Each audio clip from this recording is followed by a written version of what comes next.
Hi, this is Linda. I want to tell you a story about Patches, a weird girl at school, and Poppy, an insecure girl who just wanted to get by.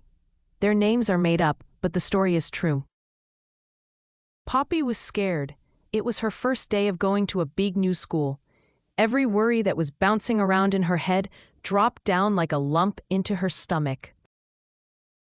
What if no one likes me? What if I can't find my classroom? What if I have to eat lunch alone? The what-ifs were making things worse, so she took a deep breath and walked into the school. That first day was the hardest. After a while, Poppy settled into school. She made some friends and did well in class. She wasn't one of the most popular girls that everyone wanted for a friend, but she wasn't one of the quiet girls that others seemed to ignore. One day, Poppy noticed an older girl coming toward her in the hall. It was hard not to notice her. The girl simply looked weird. Her long hair floated around her body like an unruly cape. She was wearing a lot of clothes that didn't match. As Poppy stopped to stare, one of her friends came to her side and whispered, "Oh, that's Patches," she said. "It's not her real name. We just call her that because she looks all patched together." Throughout the year, Poppy would sometimes see Patches in the hall at school. She always looked weird and she was always alone. The months at school became routine until the school year was finally coming to an end. As summer approached, there was less homework and more fun. One day, the students gathered in the school theater for an assembly. That's what Poppy's school called something fun for the kids. It started like any other assembly, with loud talking and laughter filling the room. Pretty soon, the lights grew dim and the kids settled into their seats.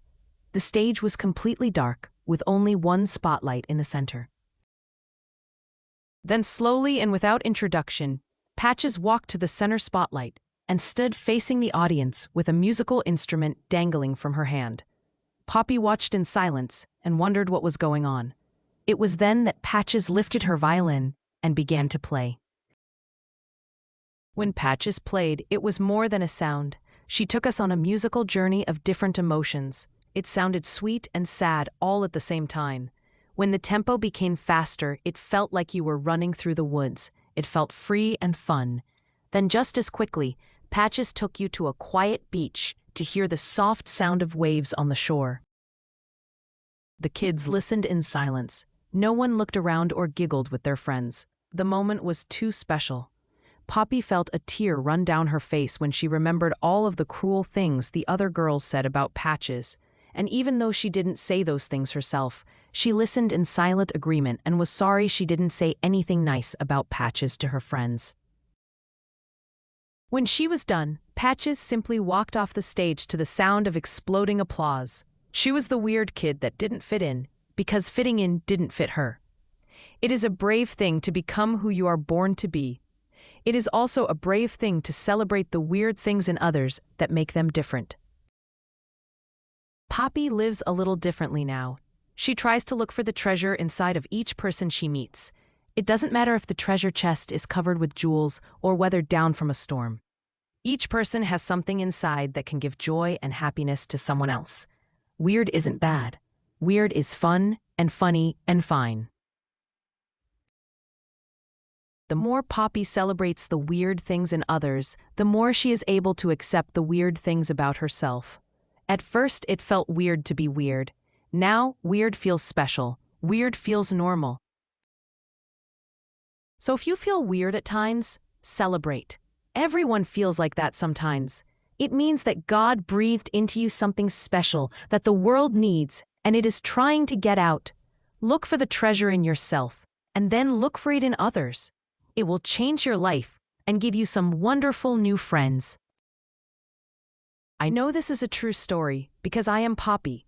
In my insecurity to belong, I didn't befriend Patches because I wondered what my other friends would think.